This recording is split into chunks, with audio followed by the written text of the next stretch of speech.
Assalamualaikum warahmatullahi wabarakatuh.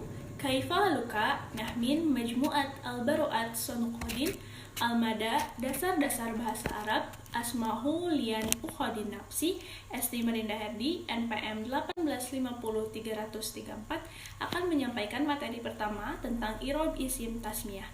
Sebelumnya kami dari kelompok 4 dengan anggota Gina Ilma Nugraha dengan NPM 1850337, Rizky Muhammad Riyadi 1750305, Nilda Nopitasari 1750306, dan Iit Klita Apriani 1750348.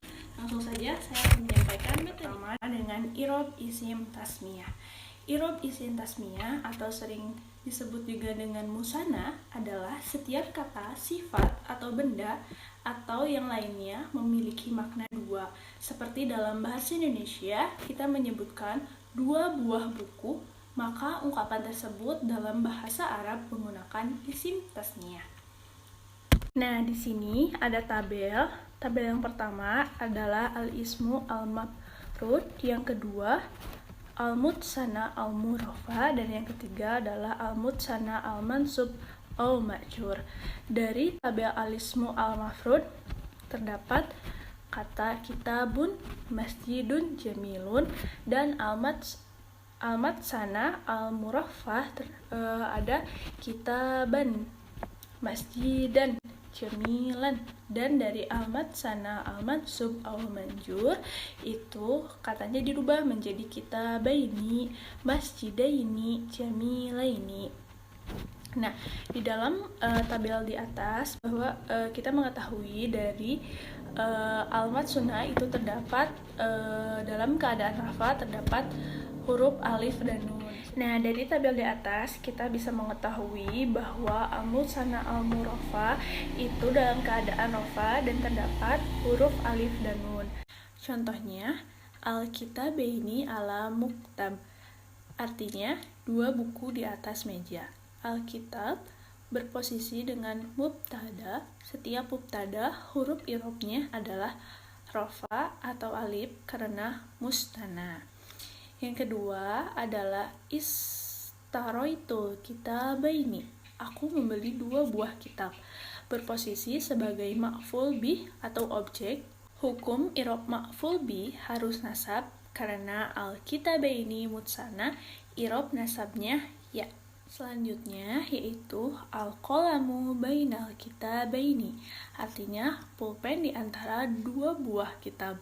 Pada contoh ini berposisi sebagai mudlofu ilaihi yang didasarkan kepada al-kitabaini adalah musana yang ditandai dengan majrurnya dengan ya. Selanjutnya yaitu lafadz-lafadz yang dirafakan dengan memakai alif. Wa ammal alima fatakunu alamatan lirrafi'i fi tastaitil isma in khoso, artinya yaitu alif menjadi alamat bagi irof rafa itu hanya terdapat pada isim tasniyah. Contoh, za'al wadain, artinya dua zaid telah datang. Zadal muslimati, dua orang muslim telah datang. Dan hadal kitabati, itu adalah dua kitab. Isim tasniyah ialah mazala alastaini yalfi wawanifi ahrafi halatar rafi'i wa ya'a wa tauni holli zabbi wajir. Lafadz yang menunjukkan dua dengan memakai alif dan nun pada huruf akhirnya, yaitu bila dalam keadaan nasab dan jar. Contoh yang dinasabkan yaitu ro'aitul yadin, aku telah melihat dua zaid. Al-mu'limin, aku telah mengetahui dua orang guru. Sedangkan contoh yang dijarkan yaitu bil yadin, aku telah bertemu dua zaid. Selanjutnya, ta'limtu minal mu'limin, aku telah belajar dari dua orang guru. Alif sebagai pengganti domah dan sebagai fathah atau kasroh, sedangkan nun sebagai tanwin. Kata nazim, wafil matil hudinil alpi, dan pada musana dengan memakai alif. Selanjutnya yaitu nu azid.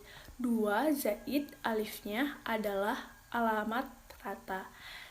Itu adalah materi yang dapat saya sampaikan. Selanjutnya materi akan disampaikan oleh rekan saya. Terima kasih atas perhatiannya. Mohon maaf bila ada kata-kata yang kurang berkenan. Selanjutnya materi akan disampaikan oleh rekan saya. Assalamualaikum warahmatullahi wabarakatuh. Ismi Gina Ilma Nugraha, Ubainu babun af'alul khamsah wa jam'un muzakkar salim. Af'alul khamsah atau fiil yang 5, fiilnya adalah fiil mudhari atau yang sedang dilakukan. Af'alul khamsah, tanda i'rabnya ada rafa dan nun. Tanda nasab dan jazmnya menghilangkan nun di akhirnya. Huruf nasab ada 10, yaitu an, lan, izan, kai, lamukai, lamul juhud, hatta, dan al-jawabul fa. Maka af'alul khamsah yang didahului oleh nasab yang 10 tadi, huruf nun di akhirnya akan dibuang dan digantikan dengan huruf an di awal. Contohnya, dari kata yaf'aluna, huruf na di akhir akan digantikan atau dibuang dan digantikan dengan an di awal, menjadi an yaf'alu. Adapun huruf jazm ada 5, yaitu lam artinya tidak, lama artinya belum, alam artinya apakah tidak, allama artinya apakah belum, dan yang terakhir lamul amri yang berarti perintah. Apabila af'alul khamsah didahului oleh huruf jazm, salah satunya, contoh lam, maka nun di akhir harus dibuang. Misalnya dari sebuah kata taf'aluna, huruf nun di akhir akan dibuang dan digantikan dengan huruf lam di awal, menjadi lam taf'alu. Af'alul khamsah pun ditujukan untuk domir atau kata ganti.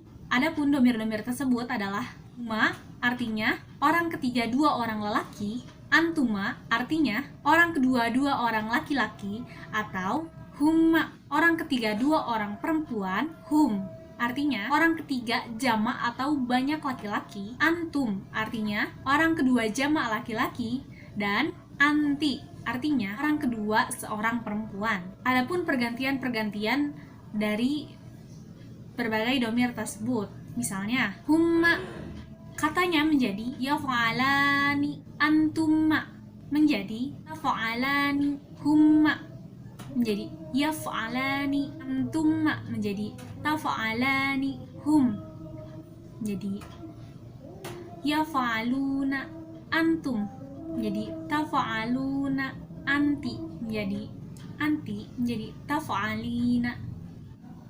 Selanjutnya adalah jamak muzakkar salim. Jamak menunjukkan arti banyak, sedangkan muzakkar menunjukkan adanya ciri laki-laki. Sedangkan jamak muzakkar salim adalah jamak yang dibentuk dari isim. Tanda isim tersebut ada alif lam di awal ataupun tanwin di akhir. Mufrad yang digunakannya adalah mufrad untuk menunjukkan bahwa adanya jenis laki-laki. Dan tentu saja tidak ada tak marbutohnya, yakni dengan menambahkan waw nun di akhir, tetapi di akhir kata tersebut adalah domah. Dan adapun dengan ditambahkan dengan ya dan nun di akhir, tetapi kata di akhirnya adalah kasroh. Contoh, adapun jamak rofa dan jamak mansub atau majrur, contohnya adalah, contoh mufradnya mu'minuna, jamak rofanya adalah mu'minun karena ditambahkan waw dan nun di akhir. Adapun jamak mansub atau majrur menjadi mu'minina ditambahkan dengan ya dan nun di akhirnya. Contoh lainnya ada muslimun, dalam jamak rofa menjadi muslimuna ditambahkan waw dan nun di akhir, sedangkan pada jamak mansub atau majrur menjadi muslimina karena diganti di akhirnya menjadi ya dan nun. Baik, untuk materi selanjutnya akan dijelaskan oleh saya Rizky Muhammad Riyadi dengan NPM 175030005. Nah, untuk materi selanjutnya yaitu mengenai fiil-fiil. Fiil itu dibagi menjadi 3 macam, yaitu fiil madi, fiil mudhari, dan juga fiil amar. Yang pertama fiil madi. Fi'il madi merupakan kata kerja yang menunjukkan waktu lampau atau sudah dilakukan dengan tanda akhir kata yang dipatahkan. Contohnya kataba. Nah, di kataba itu kan diberikan fathah gitu. Jadi itu merupakan salah satu tanda fi'il madi yang artinya kataba itu dia telah menulis. Nah, kata telah ini menunjukkan waktu yang lampau atau sudah dilakukan. Kemudian tanda fi'il madi. Tanda fi'il madi juga kemasukan ta, ta'nits sakinah. Huruf ta yang menunjukkan arti perempuan atau dan berharokat sukun. Contohnya katabat. Katabat dia atau menunjukkan perempuan itu telah menulis. Nah, jadi kalau tadi kataba itu dia telah menulis, sekarang diberikan ta, ta'nits sakinah dan juga berharokat sukun. Jadi menunjukkan dia itu perempuan itu telah menulis. Kemudian tanda dari fi'il madi adalah kemasukan ta fa'il, huruf ta yang menunjukkan subjek atau pelaku.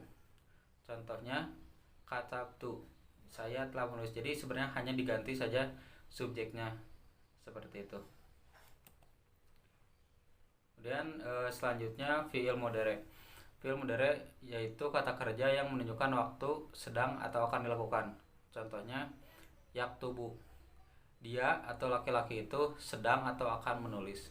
Nah, jadi hanya yang membedakan itu tadi, kalau misalnya tadi fi'il madi itu kata kerja yang telah dilakukan, sedangkan fi'il mudhari ini adalah kata kerja yang sedang atau akan dilakukan. Nah, kemudian ciri lain dari fi'il mudhari yaitu kemasukan sin. Kalimat sin sendiri hanya mempunyai makna jika digabungkan dengan fi'il mudhari, yang artinya akan atau sesaat lagi atau dalam jangka waktu yang singkat akan dilakukan. Nah, di sini contohnya sa'ad habu ilal madrasah. Saya dalam waktu yang akan singkat itu akan berangkat ke sekolah. Nah, jadi sin itu menjadi tanda gitu bahwa sebentar lagi saya itu akan berangkat ke sekolah. Nah, kemudian ciri lain dari fi'il mudhari juga yaitu kemasukan saufa. Kalimat saufa hanya mempunyai makna jika digabung dengan fi'il mudhari yang artinya adalah akan atau kelak, tapi dalam jangka waktu yang sangat lama dan belum bisa ditentukan kapan waktunya. Jadi saufa ini kebalikan dari sin. Jadi contohnya wa anna sa'yahu saufa yura, dan bahwasannya usaha itu kelak akan diperlihatkan kepadanya. Jadi kelak akan diperlihatkan, maka kan masih lama itu kapan akan diperlihatkan kepada orang tersebut itu. Nah, untuk selanjutnya fi'il mudhari juga bisa kemasukan lan, mempunyai arti tidak akan. Itu contohnya itu lan tanalul birra hatta tunfiqu mimma tuhibbuna. Jadi kalian tidak akan mendapatkan kebajikan yang sempurna sebelum kamu menafkahkan sebagian harta yang kamu cintai. Nah, jadi kata lan ini menjadi tanda bahwa dalam kalimat tersebut ada tanda tidak akan gitu, tidak akan tadi mendapatkan kebajikan yang sempurna sebelum kamu menafkahkan sebagian harta yang kamu cintai. Nah, selanjutnya fi'il mudhari juga bisa kemasukan lam. Lam adalah kalimat atau huruf yang punyai arti belum. Contohnya lam adhabu ila suki, saya belum berangkat ke pasar itu. Jadi lam ini menunjukkan kalimat tersebut kata kerja yang belum kata belum tersebut itu. Seperti itu mungkin yang dapat saya sampaikan. Kurang lebihnya mohon maaf apabila ada yang salah dalam penyampaian, tolong dikoreksi di forum diskusi. Wabillahi taufiq wal hidayah. Wassalamualaikum warahmatullahi wabarakatuh. Assalamualaikum warahmatullahi wabarakatuh. Ismi Mida Novitasari. Summa an ubayyin anil fi'lul amar. Fi'il amar merupakan kata kerja yang bermaksud untuk memerintah atau memohon seseorang untuk melakukan sesuatu. Contohnya, uktub yang artinya tulislah. Lafaz uktub ini berasal dari fi'il madi yang berarti masa lampau, yaitu kataba. Kemudian dirubah menjadi kata perintah, yaitu uktub. Tandanya adalah layak untuk kemasukan nun taukid. Nun taukid adalah huruf nun yang berfungsi untuk melebihkan suatu kata. Contoh, uktubanna yang artinya sungguh tulislah. Dalam kalimat uktubanna terdapat nun taukid di akhir kalimat. Selanjutnya tanda fi'il amr. Wal amru majumu abada. Fi'il amr selamanya dizazmukan hurufnya. Contoh, akrimu, af'ilu, adsuru. Perlu kita ketahui bahwa fi'il amr selamanya harus dizazmukan huruf akhirnya ketika fi'il madinya itu bermabni sohih akhirnya, seperti doroba, nasoro. Tetapi bila fi'il madinya terdiri dari fi'il yang bermabni mut al akhir atau huruf akhir bertemu huruf ilat atau penyakit, seperti roma, naha, maka fi'il amarnya itu harus dibuang huruf ilatnya. Contohnya da'a menjadi ud'u. Nah, da'a ini fi'il madi, ud'u fi'il amar. Contoh selanjutnya naha. Naha ini fi'il madi dirubah menjadi fi'il amar, yaitu menjadi inha. Roma ini fi'il madi dirubah menjadi fi'il amar menjadi irma. Selanjutnya, jika fi'il amar itu harus disertai dengan dhamir tasniyah seperti irmiani atau disertai dengan dhamir jamak seperti irmuna, inhauna, maka tanda jazmunya dengan membuang atau menghilangkan huruf nunnya. Contohnya, irmiani menjadi irmia, dan juga seperti inhauna menjadi inhau. Cukup sekian presentasi dari saya, kurang lebihnya mohon maaf. Wassalamualaikum warahmatullahi wabarakatuh. Assalamualaikum warahmatullahi wabarakatuh. Ismi Itlita Apriani, summa an ubayyin anil babul marfu'atil asma'i, yaitu isim-isim yang dirofakan. Al-marfu'atu sab'atun wahia al-fa'ilu wal maf'ul ladzi lam yusamma fa'iluhu wal mubtada'u wa khabaruhu wasmukanna wa akhwatiha wa khabaru inna wa akhwatiha wa tabi'u lil marfu'i wa huwa arba'atu asya'a an-na'atu wal tawkidu wal atfu wal badalu. Nah, isim-isim yang diropakan itu jumlahnya ada 7. Yang pertama ada fa'il. Contohnya di sini ada kalimat Ja'a Zaidun, Zaid telah datang. Kalimat Ja'a merupakan fi'il madi dan Zaidun merupakan maf'ul. Nah, fa'il merupakan isim marfu yang disebutkan sesudah fi'il. Jadi, lafaz Zaidun di sini wajib dirofakan karena kedudukannya sebagai fa'il. Kemudian, yang kedua ada maf'ul yang tidak disebutkan fa'ilnya atau disebut juga naibul fa'il. Contohnya di sini yaitu kalimat nusyiro Ahmadu, Ahmad telah ditolong. Kalimat asalnya yaitu nasyoro Zaidun Ahmada. Namun lafaz Zaidun yang merupakan fa'ilnya dihilangkan sehingga kalimatnya menjadi nusyiro Ahmadu. Nah, nusyiro merupakan fi'il madi mabni maf'ul karena lafaz nusyiro dimabnikan terhadap lafaz Ahmadu. Dan lafaz Ahmadu merupakan isim yang tidak disebutkan fa'ilnya atau naibul fa'il sehingga wajib dirofakan. Yang ketiga dan keempat yaitu mubtada dan khobarnya. Contohnya pada kalimat Zaidun qaimun. Zaidun merupakan mubtada dan qaimun merupakan khobarnya. Kedua kalimat ini wajib dirofakan. Zaidun yang merupakan mubtada wajib dirofakan karena sebagai kalimat ibtida, dan lafaz qaimun merupakan isim yang disandarkan kepada mubtada atau khobar, maka wajib dirofakan juga. Kemudian yang keenam ada isim kana dan saudaranya. Contohnya kana Zaidun qaiman. Zaid itu berdiri. Lafaz Zaidun di sini merupakan isim kana sehingga wajib dirofakan, sementara qaiman merupakan khobar kana sehingga tidak wajib dirofakan. Kemudian yang keenam yaitu khobar inna dan saudara-saudaranya. Contohnya, inna Zaidan qa'iman. Sesungguhnya Zaid itu berdiri. Nah, yang dirofakan di sini yaitu khobarnya. Zaidun merupakan isim inna dan qa'imun merupakan khobarnya, sehingga lafaz qa'imun wajib rofa. Nah, yang ketujuh yaitu lafaz yang mengikuti kalimat yang dirofakan. Lafaz-lafaz ini ada 4. Yang pertama, na'at, ataf, taukid, dan badal.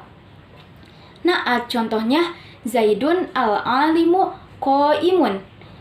Na'at merupakan sifat, sehingga dalam kalimat ini yang menjadi naatnya adalah lafaz al-alimu. Zaid yang alim itu sedang berdiri. Kemudian yang selanjutnya yaitu taukid. Contohnya, ja'a Zaidun nafsuhu. Nah, lafaz nafsuhu di sini merupakan taukid, yaitu berfungsi sebagai penguat atau memperjelas.